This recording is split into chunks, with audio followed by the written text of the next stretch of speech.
Systems are online. Welcome back, Jet.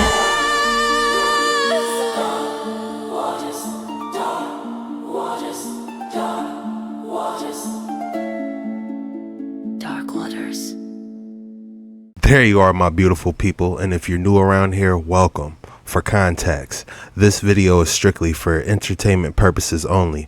Do your own research on everything. These are just theories, not facts. With that being said, let's dive in.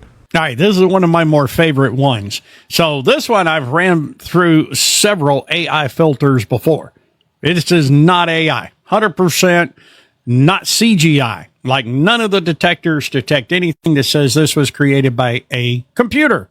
Now, the video itself is supposedly captured by a park ranger, but let's look at this video. This is going to be cool. Check it out. Look at him walking up there. Oh, it's a Bigfoot. Oh, check that out. And he's got good muscle tone. I mean, let's look. You see this muscle tone through here? Good grief. That's massive. And again, you can take this image. You can take this video, run it through AI filters, and it's like going to tell you, no, this is not AI generated. The only one that even recommended that it could possibly have been done with CGI is Gemini. But none of the rest of them did that. And this... Look at the stride of the feet down here. That's a big stride. That's 15-foot stride. Easy. And you can tell by the rocks and the trees and other things here. We got some good scale references. That's at least a 15-foot stride, guys. This is not a person in a Bigfoot suit unless he hires Shaquille O'Neal, because that'd be about the only person I could think of that might have a 15-foot stride. But check that footage out. That's some of the best footage. And for a moving car like this, zoomed in with a digital zoom, obviously a cell phone. This ain't a professional camera here. Definitely not a professional camera. Okay, so digital zoom, yeah, it's going to get a little blurry, pixelated, but this ain't bad. Not bad at all. I like this. Looks like Bigfoot is real. All right, this is one of my more favorite ones. Shout out to Lab B, man. I like him. Well, excellent footage. He said this isn't unless you hire Shaquille O'Neal. This thing is massive. You hear about Bigfoot, Sasquatch shaking trees. He's definitely shaking some trees, y'all. And she helped.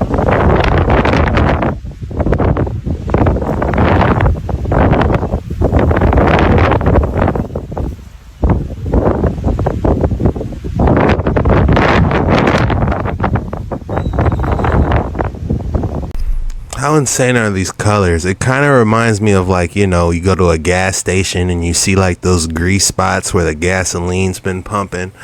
But, you know,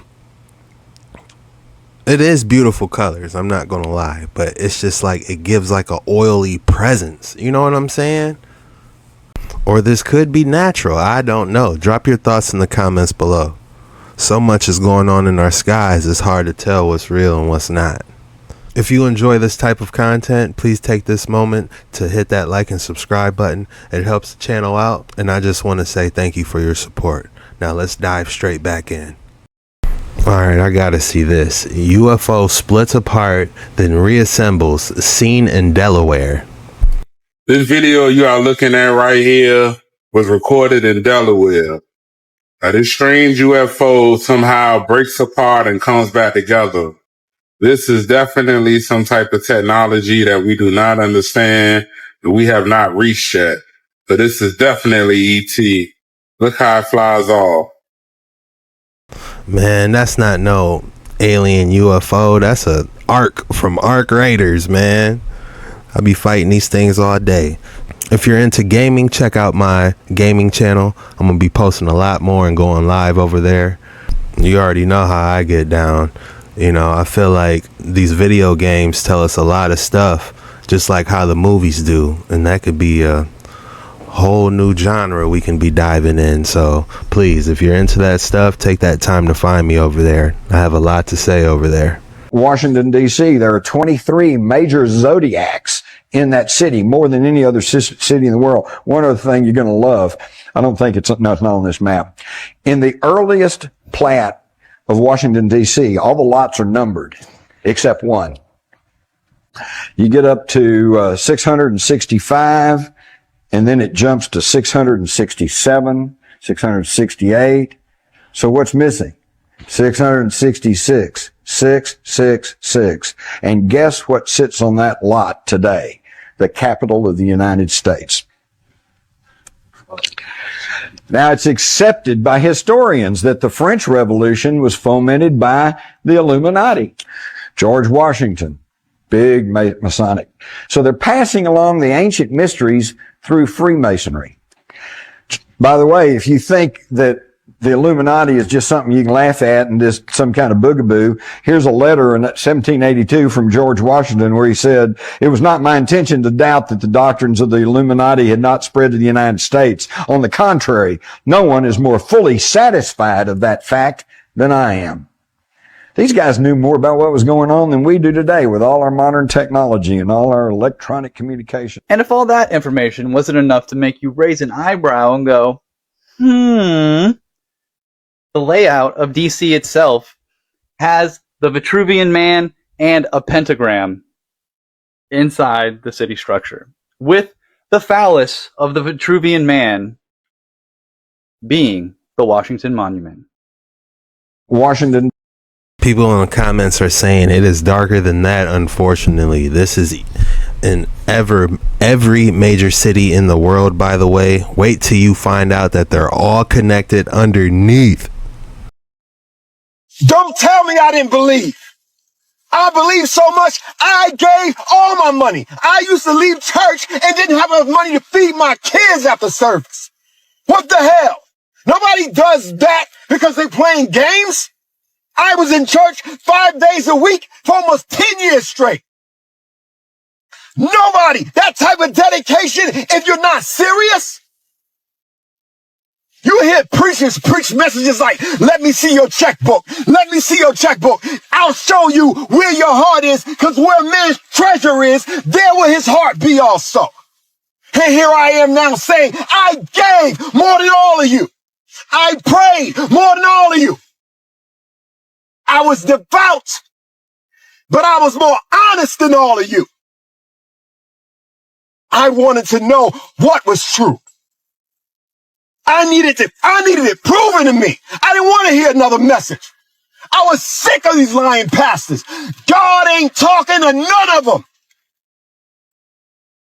That's obvious. I stopped playing them games. Just because you want to keep doing it. Everybody don't care what's true, man. Everybody don't care about what they can prove to be true. Most folk give a damn only about how they feel and what they want to be true. I wouldn't say all pastors are crooked. There are some that are honestly trying to do a good job, and there are also some that abuse their power. You don't have to, I believe the word is called tithing. You don't have to tithe to a church. There's other ways you can tithe, like giving back to your community, helping people in need. I personally believe you don't have to go to church to develop a relationship with the Father. It doesn't have to go to a 403B business. Don't let anything stop you from building a relationship with the Father. And the worst part is when the pastor pulls off in a giant Escalade. I've personally experienced that. It kind of does make you raise a couple questions. The chosen ones were sent into families that never understood them, didn't honor them, didn't deserve them. They were born to mothers who were broken, cold fathers, siblings who were bullies, uncles who crossed lines, aunts who whispered lies, cousins who joined in the mockery. And worse, they had flying monkeys, family members who enabled the abusers, gaslit, triangulated, and kept the cycle spinning. But what happens when your elders are the very source of your trauma? The chosen ones didn't just survive pain, they were assigned pain. They were placed in toxic environments so they could break the chains and rebuild the bloodline from the inside out. That's why they were always the black sheep, the scapegoat, the one everyone blamed but secretly feared because their light revealed the truth, because they were afraid of your spiritual fire, because you were the only one who could see through their fakeness and their bullshit. Spiritual fire. That's one way I can definitely describe the Ruach, aka Holy Ghost. It's just like a burning in your chest that you just gotta stand up and do something, you know. And I like how he mentioned black sheep. I've always felt like the black sheep my entire life. Like, I know what they say about holidays, but you know, growing up as a kid, it's like, damn, you know, how come they didn't invite me? I wanted to hang out with my cousins and family, you know. And then after so many years, you just accept it. Like, you know, I'm not getting any invitations. I'm just gonna have fun by myself. And you know, it's extremely lonely being a black sheep. Extremely lonely. For me anyway, as a kid, growing up, not getting invited to a lot of stuff, I was desperate for friendship growing up with any and everybody. Just because I didn't like being alone all the damn time. You can find yourself getting taken advantage of, unfortunately, because people see your desperation for, you know, wanting to be friends with somebody. You might be asking yourself, well, Chuck, what do you mean by that? Well, I got multiple stories, but one example is I used to collect insects a lot, like spiders, praying mantises, and you know, and I stayed at an apartment complex at the time, and I remember I had this pet daddy longlegs, and these kids I just met at the park. You know, I didn't have no friends, nobody really kick it with, so I'll see them, and I was like, hey guys, check out this, you know, spider I caught. And you know, that'll be the first thing I'll say to them, you know, looking at them like, you know, hey guys, I want you to think this is as cool as I think it is, you know. But they it was two kids, you know. I never forget this. It was two kids, and I show them my spider, and keep in mind, this spider was my friend, you know. I had a name for it, you know, everything. They took that spider and just started kicking my damn plastic jar, you know, everywhere, you know. And I'm just like, hey, stop, you know. In my head, I'm just like confused, like, why are they doing this? You know, they're taking my daddy long legs in this jar I poked holes in. They're just kicking it down the street. It was like they was playing monkey in the middle, but they're kicking my damn specimen jar, you know. My specimen jar broke. The spider's laying in there, legs all curled up like this. I'm sitting there looking at my jar broke, spider legs curled up. I look up at them, they laughing, high-fiving, walking away. You know, if anybody deserved a villain arc, it was me at that moment on some, you know what I'm saying? But hey, man, it's, and sometimes I vision, what if I had that friend that would, instead of kicking my damn jar, was like, man, check out this frog I caught. You know what I'm saying? Somebody match my energy. Man, Chuck, man, that's cool. You got that daddy long legs, man. Check out this frog I found. Oh, that's sweet. What are you gonna name? You know what I'm saying? It's, man, I think that was the first time I realized that not everybody is your friend. And keep in mind, like, before any of this happened, my mom, she was like, go to these kids' birthday. You got invited to this birthday party. Go to these kids' birthday party. And, you know, I bought them, my mom got them an action figure to take to this birthday party and everything. So I'm thinking they're my friend because I went to this birthday party. And I'm like, hey, check out this spider, you know. And they just started kicking it down the street. And like, I just was devastated as a kid because I thought they were my friend, you know. And a lot of times, you know, it just, for me anyways, they weren't my friends. A lot of times I found out a lot of people weren't really my friends. I think that's why I get so excited on YouTube, because it's like, man, I finally got some friends and some people I can kick it with whenever. I ain't got to worry about you guys not picking up my phone calls. Y'all going to invite me. Y'all going to be here on these waters, you know. It really feels like family here. I'm not going to lie to you. The closest I've ever felt to having a family. You guys already know what time it is. If you thought I was going to hit you with another excellent specimen of the day, think again. Hayusin.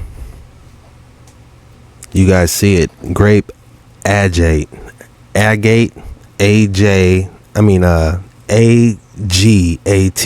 Grape agate.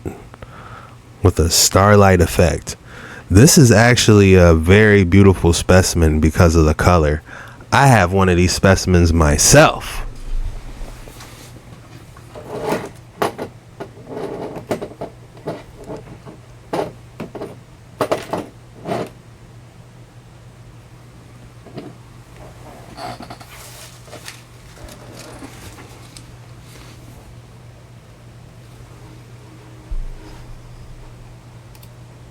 Let me blow it up so you guys can see me.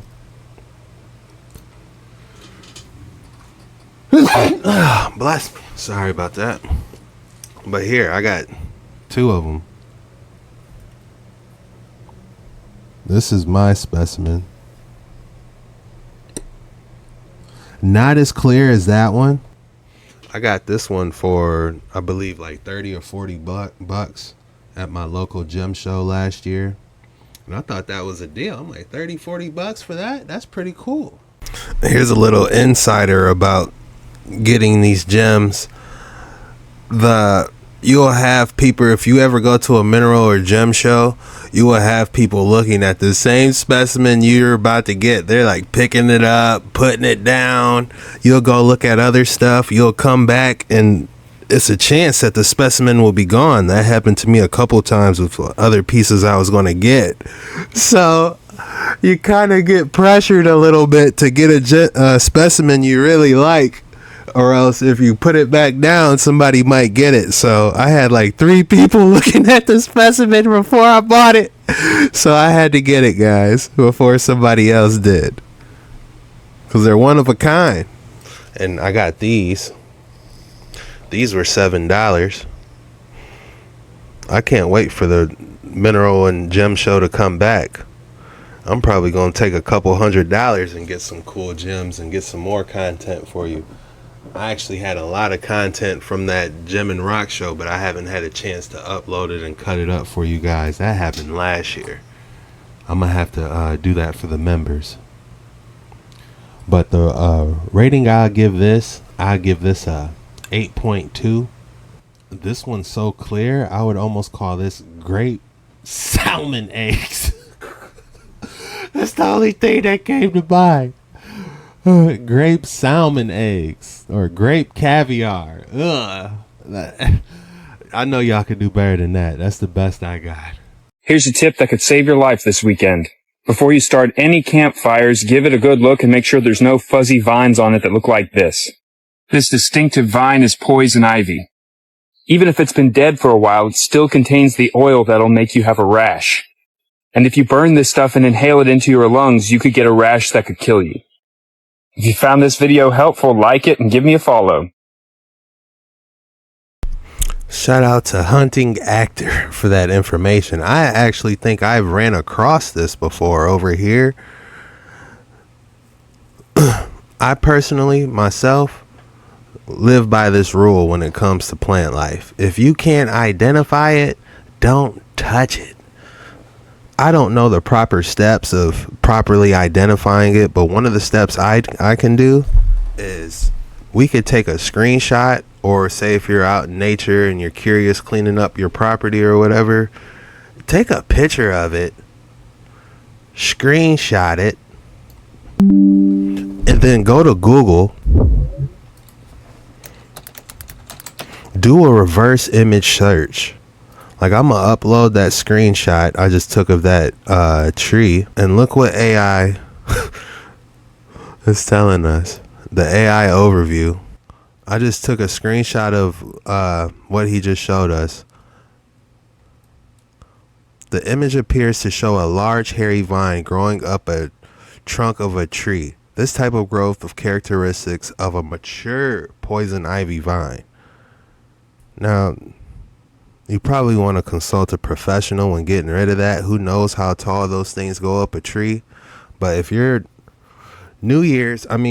spring is right around the corner. So who knows what type of stuff you're going to be cleaning up. And if you come across this, definitely be careful and identify it. Make sure you got the right PPE, protective equipment, tools, if you do. Because me trying to be a woodsman, I'll see some stuff like that and be like, oh, that burns easy, but that would be a terrible mistake, burning something like that. So yeah, just something to keep in mind, guys. Drop your thoughts in the comments below. What proper tips do you have to give other people for identifying plants? It's just going to get weirder and weirder and weirder, and finally it's going to be so weird that people are going to have to talk about how weird it is. I look for the invention of artificial life, the cloning of human beings, possible contact with extraterrestrials, possible human immortality, appalling acts because the systems which are in place to keep the world sane are utterly inadequate to the forces that have been unleashed. The good news is that as primates, we're incredibly adaptable, going to be tested to the limits. What they see going on is the breakdown of all tradition, all order. They're quite right that it's happening, but they're quite wrong to conclude that it should be resisted or is somehow evil. The mushroom said to me once, it said, this is what it's like when a species prepares to depart for the stars. You don't depart for the stars under calm and orderly conditions. It's a fire in a madhouse. It's just going to get weirder and weirder and weirder. And he lost me when he was talking about us evolving from primates, and then he really lost me when he said the mushrooms told him. 1900s, the Grand Canyon was still the Wild West. Before it became a national park, before it was fenced off and sanitized for tourism, it was open ground, an untamed landscape of cliffs, caves, and uncharted territory. And in 1908, just as President Theodore Roosevelt prepared to lock it down forever, one last explorer slipped through the gates. His name was G.E. Kincaid. Officially, he was working a mineral survey. Unofficially, he was chasing legends. Kincaid took a small boat down the Colorado River. About 40 miles upriver from El Tovar Crystal Canyon, he saw something strange. Discoloration in the sediment, far above the waterline. He tied off his boat, climbed the canyon wall, and found steps. Not natural erosion, not a game trail. These were carved, ancient, and winding up into the stone like a forgotten staircase to somewhere no one was meant to find again. At the top, hidden beneath desert brush, was the mouth of a cavern. The entrance, too, was clearly man-made. Inside, Kincaid found nothing that made sense, at least not if you believe the standard history of North America. The walls were covered in strange symbols, hieroglyphs, not Hopi, not Mayan. Just show us the pictures of these in real life. Whenever I hear stories about G.E. Kincaid, it makes me think that Grand Canyon wasn't just dug up for a quarry. They were looking for something. They had high-tech machines digging out the Grand Canyon looking for something, What were they looking for? Moses' staff? Not anything local. They looked Egyptian, but not quite. He went deeper. Chambers opened up, dozens of them, hundreds. Rooms laid out like a complex, like an ancient city, buried within the rock. There were mummies, statues, tools and weapons forged from copper and other metals, some still unknown today. He found a crypt filled with perfectly arranged skeletal remains, each resting on carved shelves, accompanied by urns and broken swords. All the mummies were male. Elsewhere, there were storage rooms, granaries still holding seeds, pottery lined neatly on stone shelves. Has anyone actually tried going to the Smithsonian and asking about this Grand Canyon artifacts? Like, hey, you know, everyone online saying that you guys got a whole bunch of hidden artifacts. Do you think you could show us a couple? There were signs of metallurgy, slag and mat from a smelting operation, workbenches still littered with charcoal. These people had mastered the art of copper hardening. They weren't primitives, they were engineers.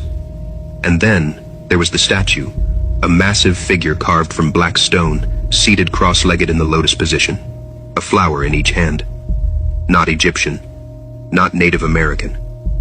Something else, something foreign, something sacred. Kincaid estimated the complex could have housed 50,000 people. He sent artifacts and documentation to the Smithsonian. That's all we have for today's video. If you enjoyed this video, be sure you hit that like and subscribe button on your way out. I know 80% of the people that watch my show watch it on TV, so you'll have to click around on that remote, find the thumbs up button. And I just want to say thank you so much for spending your time with me today. The code word for today, if you made it this far, is black sheep. Go ahead and drop black sheep in the comments below. When you drop black sheep in the comments below, that lets me know you made it all the way through the video. And I just want to say thank you for your support. This was the most mysterious TikToks on the internet today. See you later.